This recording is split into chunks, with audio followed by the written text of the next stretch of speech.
जो topic under discussion है that is transition elements.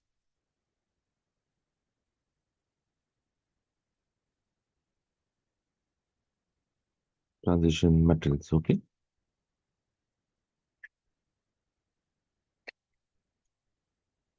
And uh,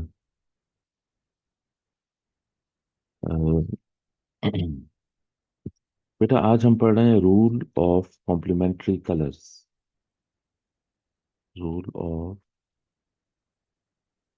complementary colours.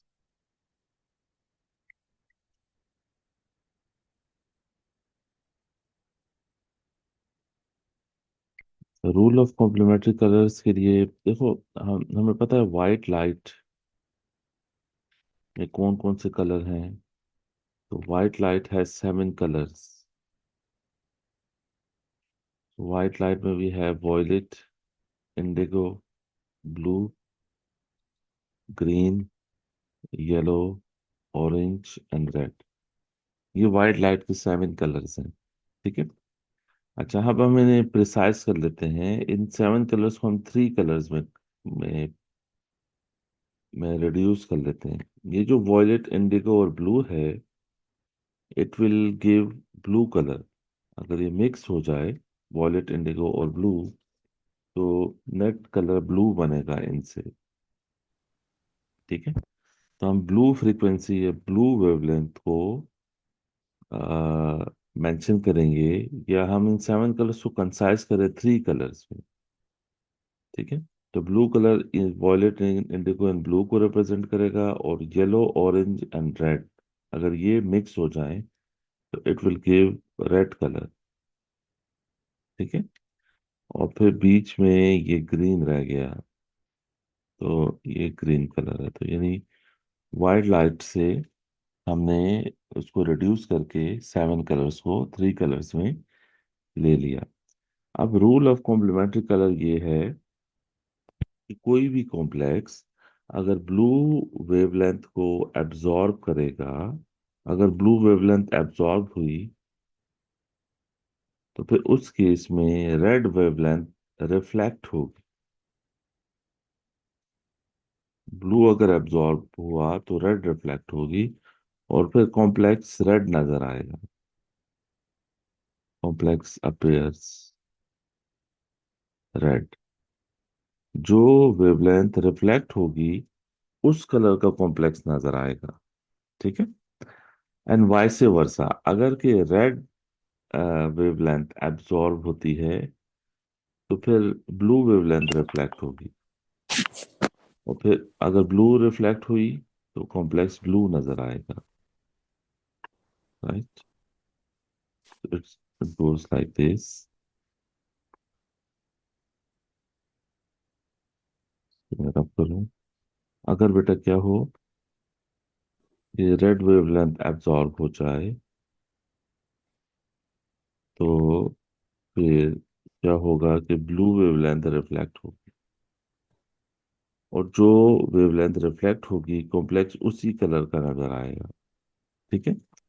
तो rule of complementary. अच्छा, और फिर अगला पॉइंट ये है कि अगर ब्लू और रेड दोनों वेवलेंथ एब्जॉर्ब हों, तो फिर कॉम्प्लेक्स ग्रीन नजर आएगा.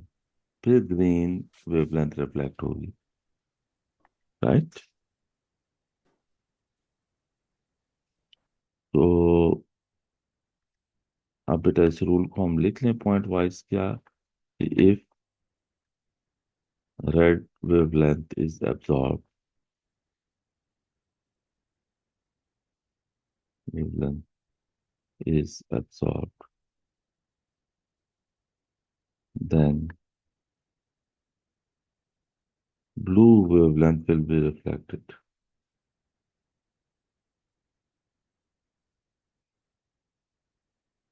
Will be reflected. और कॉम्प्लेक्स पर ब्लू नजर आएगा. ठीक है. सेकंड थिंग इज,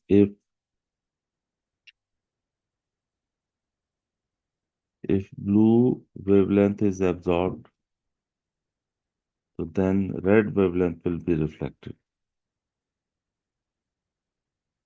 और complex will appear red. Sir ji. Sir yellow orange और रेड अगर सारे कंबाइन होंगे तो रेड क्यों नजर आएगा? उसमें येलो और ऑरेंज भी तो है। आप खुद इसको फील करो ना, येलो, ऑरेंज और रेड। ये असल में हम इस रूल को फॉलो कर रहे हैं, और ये एक्सपेरिमेंटल डेटा ये सजेस्ट करता है कि ऑरेंज, येलो और रेड को मिक्स करो तो रेड इंप्रेशन मिलेगा, रिजल्टेंट कलर रेड आ जाएगा। Okay sir. ठीक है। And if blue and red wavelength both absorb,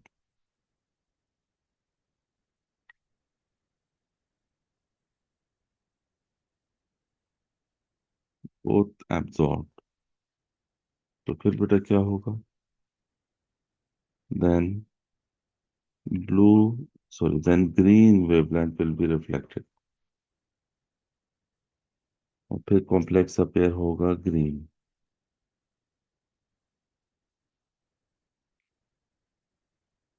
is reflected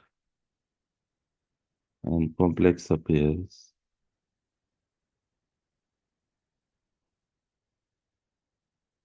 green. Any confusion बेटा here? कोई confusion है? ओके। अच्छा बेटा, अब लेट से ये कोई ग्राफ है, ओके। इस पे y एक्सिस पे, y एक्सिस पे हम ले रहे हैं एब्जॉर्बेंस,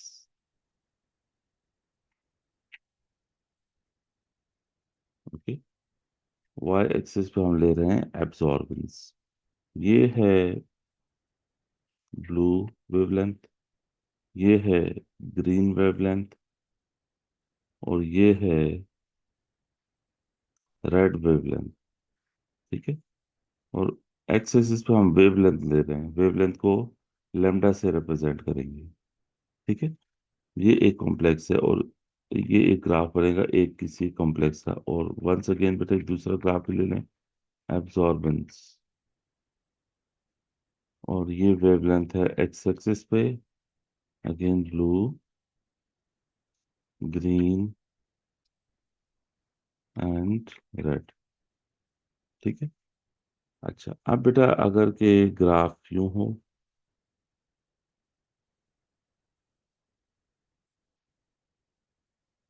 ये कोई कॉम्प्लेक्स ए है,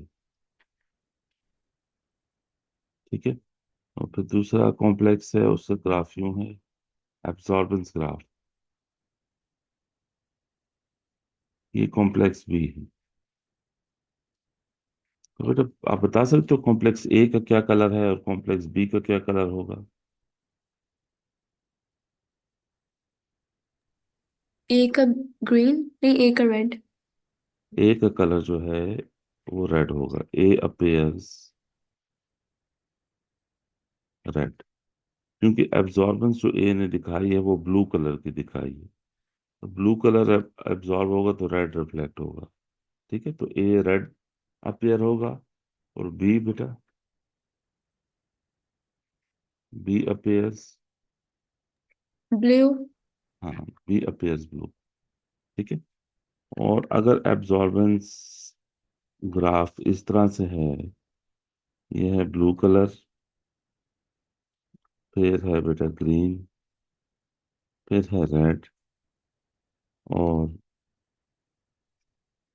जो कॉम्प्लेक्स सेट्स लाइक दिस।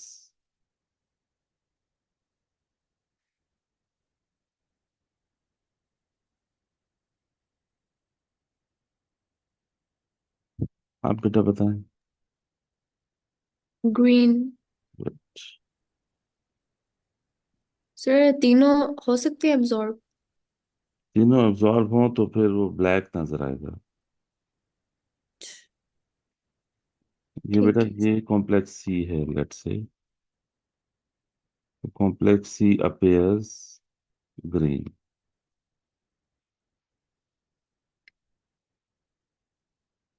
ठीक है। तो ये था रूल ऑफ कॉम्प्लीमेंट्री कलर्स, और ये उसकी इंटरप्रिटेशन थी। बेटा उसके बाद next thing is shapes of the subshells. Sir screenshot लेने थे। जी बेटा लो। शेप्स ऑफ ऑर्बिटल्स, उसके बाद कॉन्सेप्ट कॉन्सेप्ट है डी सब शेल में जो डी ऑर्बिटल्स हैं उनकी शेप्स अंडर डिस्कशन होंगी। ये जो शीट है ये मैं शेयर कर दूंगा अभी क्लास के बाद। ओके बेटा, next concept is shapes of D orbital.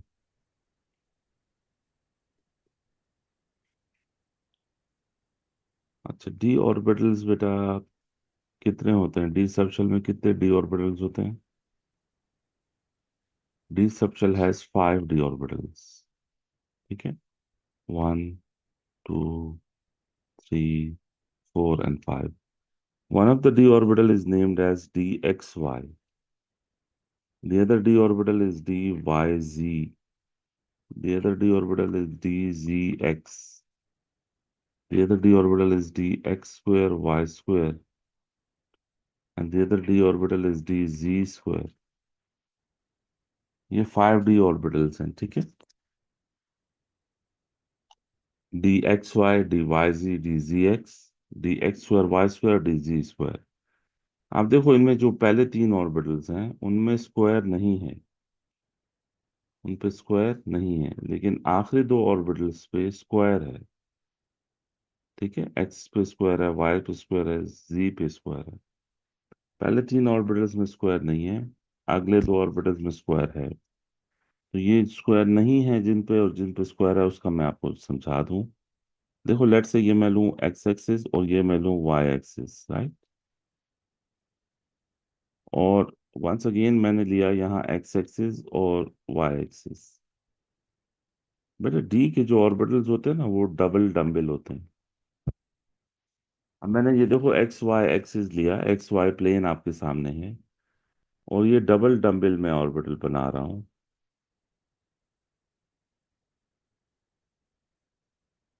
ठीक है, ऐसे। और नीचे भी मैं डबल डंबल ऑर्बिटल बना रहा हूँ। आप बेटा बताओ मुझे कि, वेट, ये नीचे भी मैं डबल डंबल ऑर्बिटल बना रहा हूँ। तो आप बेटा मुझे बताओ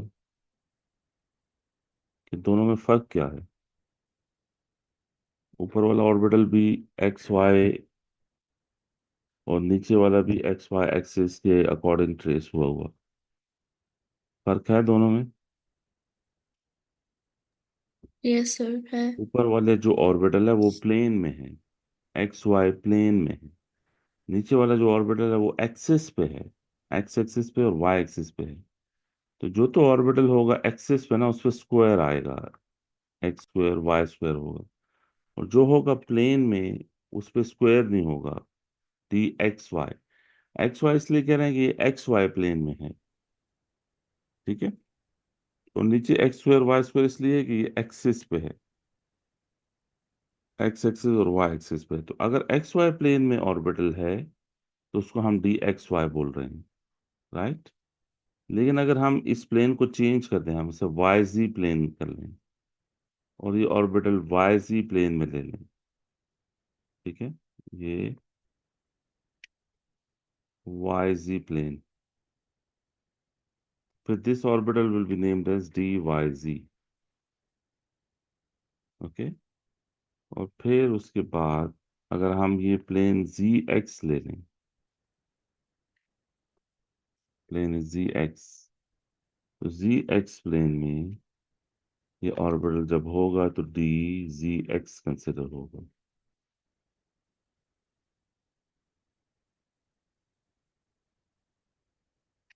this is d ji x. अब पीछे बेटा जी। सर जी, सर जो जेड एक्सिस होता है वो सेंटर में नहीं होता एक्स और वाई के, वो एक्स की जगह कैसे आया? नहीं ये तो हम किसी भी एक्सिस को एक्स कह सकते हैं, किसी को भी वाई कह सकते हैं।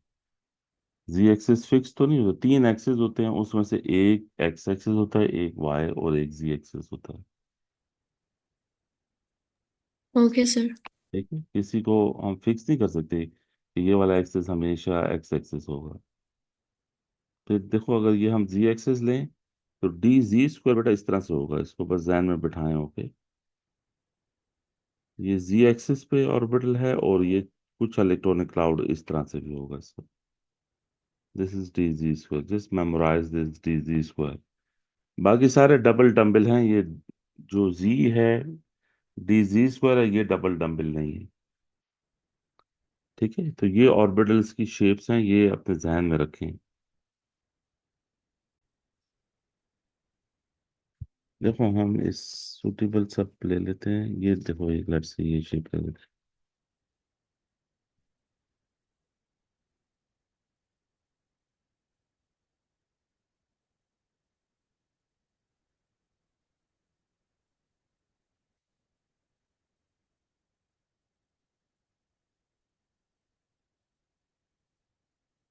बेटा इसको देखें थोड़ा,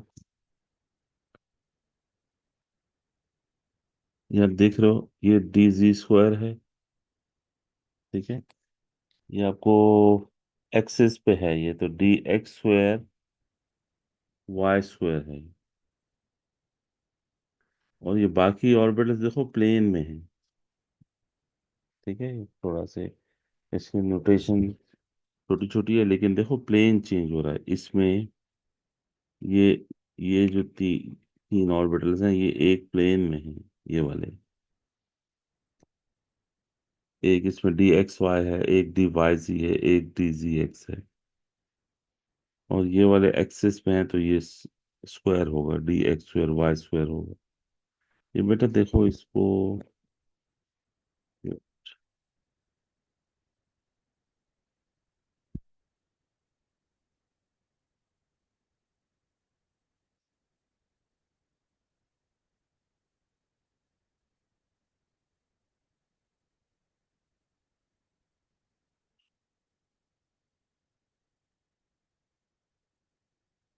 देखो इस शेप से कोई इंप्रेशन फील हो रहा?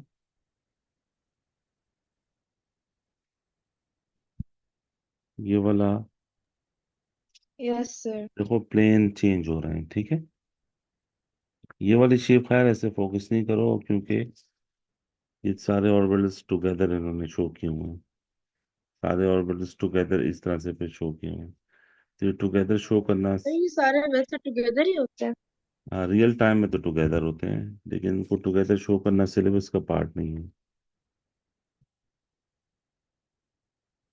ठीक है। ठीक है सर, ओके, थैंक अच्छा ना बेटा, अब नेक्स्ट जो कॉन्सेप्ट है हमारा वो है कि जो डी ऑर्बिटल्स होते हैं उनकी एनर्जी सेम होती है। ठीक है, डी ऑर्बिटल्स की एनर्जी सेम होती है। तो एनर्जी के सेम होने को हम बोलते हैं डी जनरेट। हम बोलेंगे D orbitals R D generate because the energy is same. Next concept बेटा क्या है? डी ऑर्बिटल्स या डी जेनरेट ऑर्बिटल्स, ये एक मार्क की डेफिनेशन पूछ सकते हैं। D generate orbitals,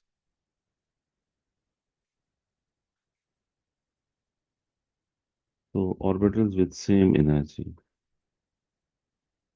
with same energy. तो ये बात नोट रखें कि isolated transition element, isolated transition element का मतलब है कि ऐसा ट्रांजिशन एलिमेंट जिसका कंपाउंड ना हो, अकेला हो। ठीक है, अगर ट्रांजिशन एलिमेंट ने कंपाउंड नहीं बनाया तो हम क्या बोलेंगे कि वो क्या है, वो आइसोलेटेड ट्रांजिशन एलिमेंट है। Has degenerate, has degenerate disruption. ठीक है, इस डीजेनरेट डिसप्शन का मतलब है कि डी ऑर्बिटल्स की एनर्जी सेम होती है अगर ट्रांजिशन एलिमेंट्स आइसोलेटेड है, यानी ट्रांजिशन एलिमेंट ने अगर कंपाउंड नहीं बनाया। तो देखो ये अगर मैं एनर्जी एक्सिस ले लूं, तो एनर्जी एक्सिस पे d orbitals will be like this, one, two, three, 4 and 5. So this is dxy, this is dyz, this is dzx, this is dz, this is dx square y square, this is dz square. ये degenerate orbitals हैं, degenerate, बेटे सब shell की जगह orbitals बोल दें, D orbitals. Degenerate orbitals इसलिए हैं कि इनकी एनर्जी सेम है, ठीक है। सर ये स्टेबल होता है ट्रांजिशन एलिमेंट? ट्रांजिशन एलिमेंट अगर आइसोलेटेड है, जी। हाँ, तो मे और may not be stable. Shell तो कंप्लीट नहीं होता ट्रांजिशन एलिमेंट का, तो बॉन्डिंग के लिए फिर प्रोसीड करता है। जब बॉन्डिंग होती है तो फिर ये D sub shell D generate नहीं होता, ठीक है। बॉन्डिंग से पहले डी सब शेल या कॉम्प्लेक्स बनने से पहले d sub shell degenerate होता। डी जनरेट का मतलब है एनर्जी वाइज डी ऑर्बिटल्स की एनर्जी सेम होती है, ठीक है। अच्छा, अब बेटा नेक्स्ट कॉन्सेप्ट ये है splitting of D, D orbitals या डी डी स्प्लिटिंग। ये बात क्लियर होगी बेटा, जब तक कॉम्प्लेक्स नहीं बनेगा डी सबशेल डी जनरेट होगा, मतलब ऑर्बिटल्स की एनर्जी सेम होगी।